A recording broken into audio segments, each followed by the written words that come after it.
नमस्कार मेरे प्यारे साथियों, मैं एक बार फिर राजेंद्र सर आपके सामने श्री जी कोचिंग क्लासेस के ऑनलाइन पोर्टल पर आपका हार्दिक स्वागत करता हूं। देखो यहाँ पर अपन ने कल जो वीडियो में आपने पढ़ा था रेजिस्टेंस पढ़ा था, रेजिस्टेंस की इकाई पढ़ी थी, रेजिस्टेंस के प्रतिरोध के बारे में पढ़ा था। आज हम यहाँ पर जो एक नया जो टॉपिक है उसके अंदर अपन ने अभी 1 एम्पियर यानी 1 एम्पियर किसे कहते हैं और 1 इंटरनेशनल करंट, एक अंतर्राष्ट्रीय धारा किसे कहते हैं, ये भी आपको याद होना चाहिए। देखो शुरुआत कर रहे हैं अपन मेरे प्यारे साथियों, मेरे साथ बने रहिए। देखो 1 एम्पियर क्या होता है? 1 एम्पियर 1 सेकंड में किसी चालक तार में 6.25 × 10⁻18 इलेक्ट्रॉन प्रवाहित किया जाए तो उस चालक में बहने वाली धारा का मान 1 एम्पियर होता है। देखो मेरे प्यारे साथियों, प्रति सेकंड में किसी चालक तार में 6.25 × 10⁻18 इलेक्ट्रॉन प्रवाहित होता है तो उस चालक तार में बहने वाली धारा का मान 1 एम्पियर होता है। देखो मेरे प्यारे साथियों, ये जो प्रति सेकंड में यानी 1 सेकंड में कितने इलेक्ट्रॉन गतिमान हो रहा है, ये 6.25 × 10⁻18 इलेक्ट्रॉन प्रवाहित हो रहे हैं। तो उस चालक में बहने वाले जो धारा होगी उसका मान कितना होगा? 1 एम्पियर। तो यहाँ पर अपन बात करेंगे 6.25 × 10⁻18 इलेक्ट्रॉन है, ये कहाँ से आया? तो देखिए इसको भी अपन क्या करेंगे, यहाँ पर निकालेंगे, सूत्र के माध्यम से गणना करेंगे। देखो अपना सूत्र क्या होता है, I =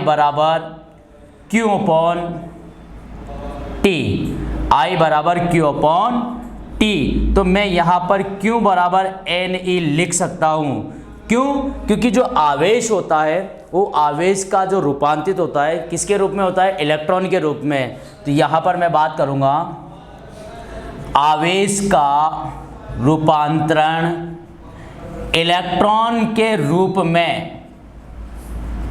किसके रूप में होता है? इलेक्ट्रॉन के रूप में। तो देखना I का I लिखा, इस Q = NE को मैंने क्या लिखा? इस Q के स्थान पर तो NE क्या लिखा मैंने?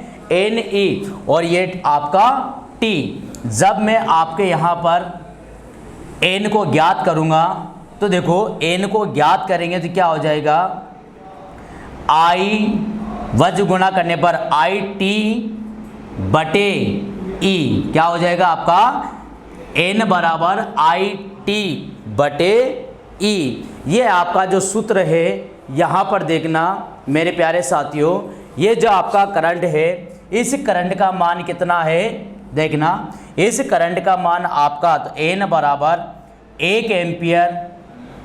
कितना सेकंड है? 1 सेकंड है। ये मैंने 1 से मल्टीप्लाई किया बटे में, यानी आपका जो इलेक्ट्रॉन है इलेक्ट्रॉन का मान कितना होता है? 1 सेकंड समय में कितने इलेक्ट्रॉन प्रवाहित होते हैं? तो 1.602 × 10⁻−19 कूलम। तो यहाँ पर 1.6 × 10⁻−19 कूलम। यहाँ पर देखना मेरे प्यारे साथियों, इस एक को 1 से मल्टीप्लाई किया तो एक किसी भी संख्या के नीचे अगर कोई घात होती है तो उस संख्या को हमेशा ऊपर लिया जाता है। तो घात माइनस में है तो क्या हो जाएगा? प्लस में। तो देखना 1 × 10⁻19, ये जो 10⁻19 है माइनस में था तो उसको ऊपर लेने पे क्या हो गया? प्लस का हो गया। तो यहाँ पर देखना ये 1.6 बचा। अब यहाँ पर देखना बात चल रही है 10⁻19 है तो मैं इसमें से एक घात इधर ले लूँगा, यानी एक 10 इधर लिया, 10 × 10 की पावर कितना हो जाएगा? 18। कितना हो जाएगा? 10 की पावर 18। और उसमें आपका किसका भाग चल जाएगा 1.6 का। जब अगर अपन 1.6 में 1.6 का 10 में भाग देंगे तो आपका कितना जाएगा 6.25 इंटू 10⁻18 इलेक्ट्रॉन, जो कि आपके सामने जो मान दे रखा है, ये मान अपन ने यहाँ पर पहले बताया 6.25 इंटू 10⁻18 इलेक्ट्रॉन कहाँ से आया। जब आपने सूत्र के अंदर इस मान को रखा, उसकी गणना करी और गणना करने पर आपने जब उसका भाग दिया तो आपके सामने ये जो वैल्यू आई है 6.25 इंटू 10⁻18 इलेक्ट्रॉन। तो मेरे प्यारे साथियों, इसको जल्दी से नोट करो, स्क्रीनशॉट ले लो और ज़्यादा से ज़्यादा वीडियो को लाइक करो।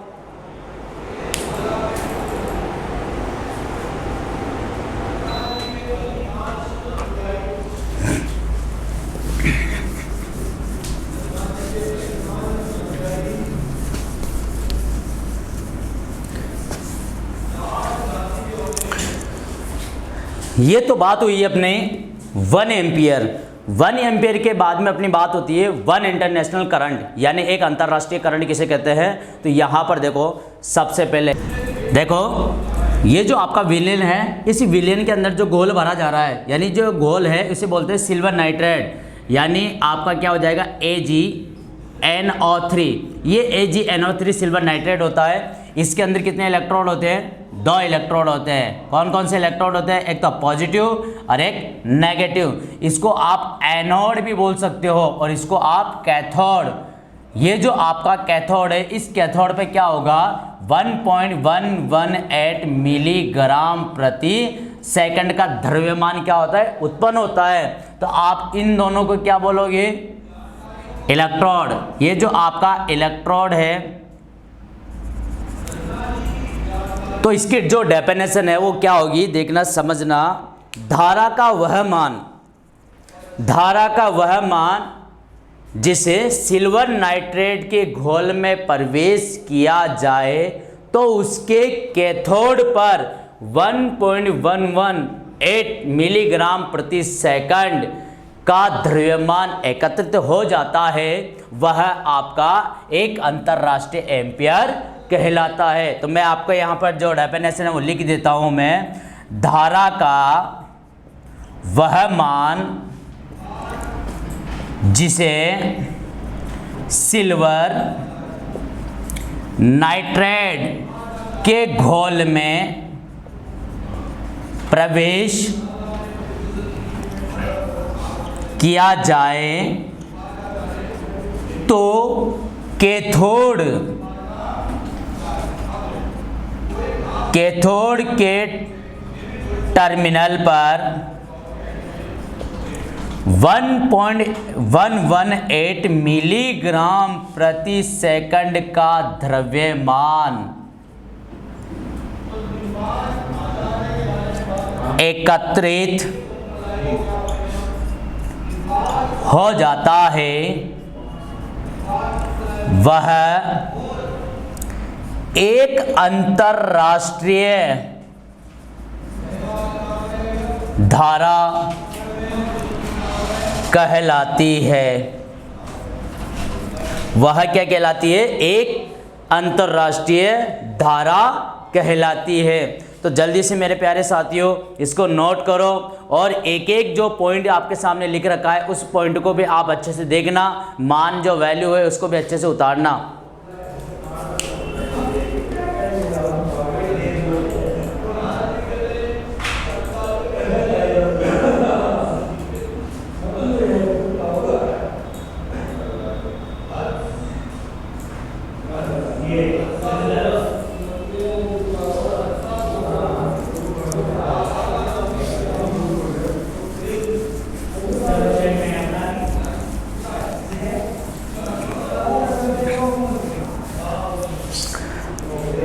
अब बात करेंगे मेरे प्यारे साथियों धारा घनत्व। धारा घनत्व क्या होता है? धारा घनत्व की जो इकाई होती है वो क्या होती है? धारा घनत्व ज्ञात करने का जो सूत्र होता है वो क्या होता है? देखना इधर, ये आपका धारा घनत्व। धारा घनत्व को आप इंग्लिश में क्या बोलते हो? Current density. करंट डेंसिटी क्या होती है आपको याद रखना, यानी इसका जो प्रतीक होता है, करंट डेंसिटी का जो प्रतीक होता है क्या होता है, J, और इसका सूत्र क्या होगा, J बराबर I बटा A। क्या होता है, J बराबर I बटा A। तो यहां पर देखो I क्या है, करंट, करंट का मात्रक क्या होता है, एम्पियर, और यहां पर A क्या है आपका, क्षेत्रफल। क्या है आपका, क्षेत्रफल। तो मैं देखो इस सूत्र के माध्यम से यहां पर जो वैल्यू निकालूंगा, यानी आपका जो मात्रक होगा, यानी एम्पियर, यानी करंट का जो मात्रक होता है एम्पियर होता है, और यहाँ पर जो क्षेत्रफल होता है, क्षेत्रफल किस में मापते हैं, मीटर स्क्वायर में। तो यहाँ पर याद रखना जो धारा घनत्व की इकाई होती है, धारा घनत्व, धारा घनत्व की इकाई आपकी क्या होती है, एम्पियर प्रति मीटर स्क्वायर। ये आपका इसका वैल्यू होता है। तो यहाँ पर इसके डेफिनेशन की बात करेंगे अपन। डेफिनेशन क्या होती है, देखना मेरे प्यारे साथियों, इस करंट के अंदर या तो आप यूं बोल सकते हो, किसी चालक तार में करंट और उसके अनुप्रस्थ काट के क्षेत्रफल के अनुपात को धारा घनत्व कहा जाता है।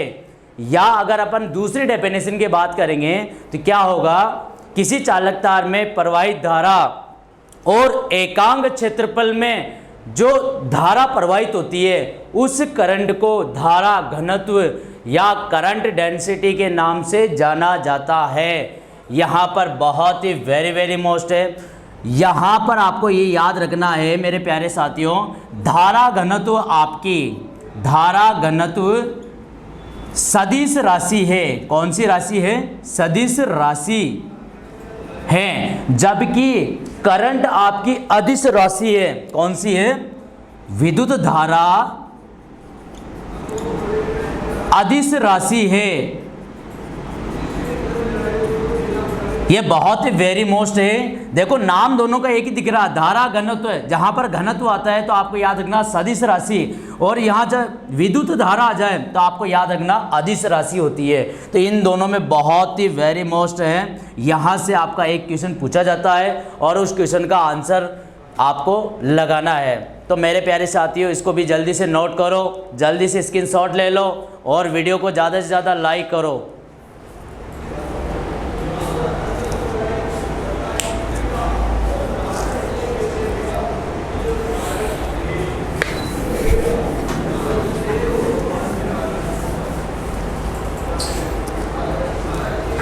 अब बात कर रहे हैं अपन, जैसे अपन ने पहले धारा की दिशा पढ़ी है। अगर आपने धारा की दिशा को अगर आपने पढ़ा है तो उसके अंदर भी आपने ये जरूर पढ़ा होगा कि विद्युत धारा का जो डायरेक्शन होता है, धारा की दिशा, याद रखना। ये मैंने आपको पहले भी बता दिया, लेकिन एक बार फिर बता देते हैं, क्योंकि टॉपिक के अंदर जो चीज़ चलती है, करंट बार बार आता है तो उस वैल्यू के साथ में आपको बार बार बताना भी पड़ता है। देखो धारा की जो दिशा होती है, आपको याद रखना पॉजिटिव से नेगेटिव की ओर, यानी जो करंट आपकी जो प्रवाहित होती है वो पॉजिटिव से नेगेटिव की ओर, आप इसको हिंदी में धनात्मक से ऋणात्मक की ओर भी बोला जाता है। यदि अगर मैं बात करूं तो यहां पर एनोड से कैथोड की ओर प्रवाहित होती है। देखना करंट जो दिशा होती है एनोड से कैथोड की ओर प्रवाहित होती है। तीसरी मैं बात करूंगा, यानी उच्च विभव से निम्न विभव की ओर, उच्च विभव से निम्न विभव की ओर। और पेपर में ज्यादातर यही चीज पूछा जाता है कि धारा का जो डायरेक्शन होता है, करंट का जो डायरेक्शन होता है, वो किस दिशा की ओर होता है। तो आपको बताना है उच्च विभव से निम्न विभव की ओर। और अगर मैं बात करूंगा मेरे प्यारे भाइयों, तो चौथा जो पॉइंट आएगा आपका वो क्या आएगा, देखना यहां पर धारा की दिशा इलेक्ट्रॉन के विपरीत दिशा में होता है। धारा की दिशा इलेक्ट्रॉन के विपरीत दिशा में होती है। तो ये आपको मैंने पहले भी बता दिया और एक बार फिर मैंने आपको इसलिए बताया क्योंकि करंट की बात चल रही थी। तो करंट के अंदर आपका वेरी मोस्ट जो टॉपिक होता है उसके अंदर डायरेक्शन से भी आपका एक क्वेश्चन आता है। तो इसको भी आप जल्दी से जल्दी नोट करिए।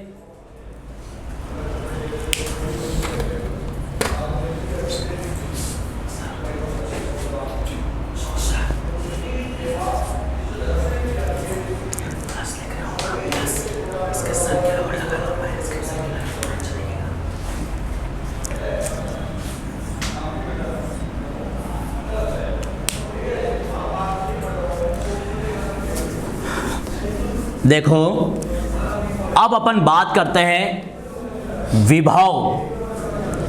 विभव क्या होता है? पोटेंशियल। विभव का मतलब होता है इंग्लिश में पोटेंशियल। और अगर अपन पोटेंशियल डिफरेंस की बात करेंगे तो विभवांतर होता है। तो विभव और विभवांतर में बहुत अंतर होता है। विभव का मान हमेशा फिक्स रहता है जबकि विभवांतर का जो मान होता है परिवर्तित होता है। तो यहाँ पर अपन बात कर रहे हैं पहले पोटेंशियल डिफरेंट की बात करेंगे, पीडी यानी विभवांतर।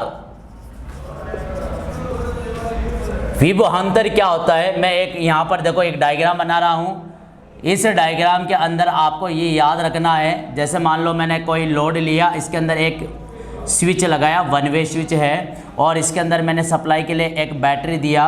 बैटरी के अंदर ये टर्मिनल पॉजिटिव और ये आपका नेगेटिव। यहाँ पर सप्लाई के लिए मैंने आपको ई दर्शाया, यानी ई का मतलब होता है इलेक्ट्रोमोटिव फोर्स, विद्युत वाहक बल। करंट हमेशा आपको याद रखनी है पॉजिटिव से नेगेटिव की ओर प्रवाहित होती है। इससे पहले अभी अपन ने यहाँ पर पढ़ा। और ये आपका जो लोड है, मान लीजिए लोड को मैं भार भी बोलता हूँ हिंदी में, और मैं लैंप भी बोल सकता हूँ। तो यहाँ पर देखना यह जो विभवांतर है, ये विभवांतर क्या कर रहा है, यहाँ पर मैंने इसका वोल्टेज ड्रॉप जो चेक कर रहा है। तो इस वोल्टेज ड्रॉप को मैं आपको कैसे डेफिनेशन के साथ बताऊंगा। देखना, किसी चालक तार के लोड के सिरों के मध्य मापा गया विभव का अंतर क्या कहलाता है? आपका विभवांतर कहलाता है। तो ये जो आपका जो इसका लोड का जो वोल्टेज ड्रॉप है वो कौन चेक कर रहा है? वोल्टमीटर। ये वोल्टमीटर आपको दर्शा रहा है, तो इसी को ही आप क्या कहोगे? विभवांतर। तो किसी चालक तार के सिरों के मध्य मापा गया विभव का अंतर क्या कहलाता है? विभवांतर। तो मैं आपके सामने यहां लिख देता हूं, किसी चालक तार के सिरों के मध्य मापा, ये मापा जो होता है उसी को नापना बोलते हैं। मापा गया विभव का अंतर, अंतर क्या कहलाता है? विभवांतर, पोटेंशियल डिफरेंट कहलाता है। अगर मैं बात करूंगा यहाँ पर विभवांतर की इकाई, तो बहुत वेरी मोस्ट है। विभवांतर की जो इकाई होती है क्या होती है? विभवांतर की इकाई क्या होती है? वोल्ट। और विभव की इकाई भी वोल्ट होती है, ये याद रखना आपको। तो ये जो भी आपकी वैल्यू होती है उसको आपको साथ के साथ नोट करना होता है। यहाँ पर विभवांतर जो इकाई है वो वोल्ट में नापी जाती है। और वोल्ट कौन नाप रहा है? वोल्टमीटर। तो वोल्टमीटर आपका पैरेलल क्रम में क्या होता है? संयोजित होता है, जिसके माध्यम से आप इसकी इकाई की गणना कर सकते हैं। तो जल्दी से नोट करिए।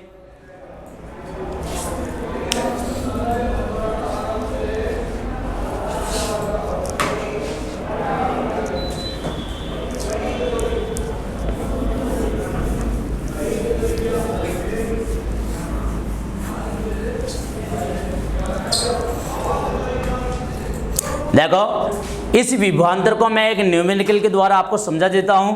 देखना, जो न्यूमेरिकल होता है अपने जो क्वेश्चन आता है वो किस प्रकार से आता है। मैं एक आपका देखो, एक उप परिपथ होता है, उप परिपथ। इस उप परिपथ में क्या होता है? अधिकतम 800 वाट क्षमता होती है। और पॉइंट की बात करूंगा मैं तो अधिकतम कितने पॉइंट होते हैं? 10 पॉइंट होते हैं। इसके अंदर देखो आपकी जो सप्लाई आ रही है उप परिपथ में 230 वोल्ट, कितना वोल्ट आ रहा है? 230 वोल्ट। अगर मैं फ्रीक्वेंसी की बात करूंगा, यह फ्रीक्वेंसी आपकी भारत की फ्रीक्वेंसी होती है 50 हर्ज, तो यहाँ पर आपका ये 50 हर्ज। इस उप परिपथ के माध्यम से मैं किसी लोड को क्या कर रहा हूँ, संयोजित कर रहा हूँ। ये मैंने देखो चालक तार के द्वारा क्या किया, यहाँ पर एक लोड है, इस लोड की वाटेज क्षमता कितनी होती है, 460 वाट। देखो सूत्र के माध्यम से अपन इसकी गणना करेंगे, कितना वाट है, 460 वाट। इस चालक तार का प्रतिरोध का मान कितना है, 5 ओम। कितना है, 5 ओम। तो यहाँ पर देखो बात करें, P बराबर क्या होता है, VI, ये आपका पावर। ये अभी अपन ने टॉपिक को स्टार्ट नहीं किया, लेकिन मैं इसको और अच्छे डीपली से बता दूंगा। P बराबर VI होता है। तो देखो यहाँ पर I ज्ञात करेंगे, तो I बराबर क्या हो जाएगा, P बटे V। P का मान, पावर का मान कितना है आपका, कितने वैल्यू है, 460 वाट। और आपकी V का मान कितना है, V का मान देखो 230 वोल्ट। 0 से 0 और 23 का भाग 46 में कितने बार जाता है, 2 बार। यहाँ पर कितना आ जाएगा, 2 एम्पियर। कितना आ गया, ये 2 एम्पियर। ये 2 एम्पियर किसके आ गई, इस करंट की वैल्यू आई है। इसके अंदर जो करंट हो रहा है, कितना एम्पियर हो रहा है, 2 एम्पियर। तो मैं बात करूंगा यहाँ से उप परिपथ से लेके और इस लोड तक के अंदर जो बीच में जो वोल्टेज ड्रॉप हुआ वो कितना हुआ, तो देखना V बराबर IR। कितना है, V बराबर IR। तो यहाँ पर देखो I का मान कितना है, 2 एम्पियर, और R का मान कितना है, 5 ओम। तो देखो 5 को 2 से मल्टीप्लाई करने पर कितना आता है, 10 वोल्ट। तो ये देखना मेरे प्यारे साथियों, ये आपने 230 वोल्ट इसको सप्लाई दी और यहाँ से यहाँ तक लोड के लिए आपने सप्लाई ली। तो देखो 10 वोल्टेज ड्रॉप कौन कर रहा है, ये चालक तार। यहाँ कितना मिल रहा है आपको, 220 वोल्ट। तो ये देखो, ये जो बीच में जो ड्रॉप हुआ वो ही आपका विभवांतर होता है। तो मेरे प्यारे साथियों, आप इसको अच्छे से समझ गए होंगे। इसको ज़्यादा से ज़्यादा और अच्छे से इसको एक एक वैल्यू जो दे रखी है उस वैल्यू को भी आपको अच्छे से देखना है। ऐसा नहीं है कि उतार क्या रहे हैं और क्या लिख रहे हैं, तो आपको देख के उतारना है और जल्दी से जल्दी नोट करिए।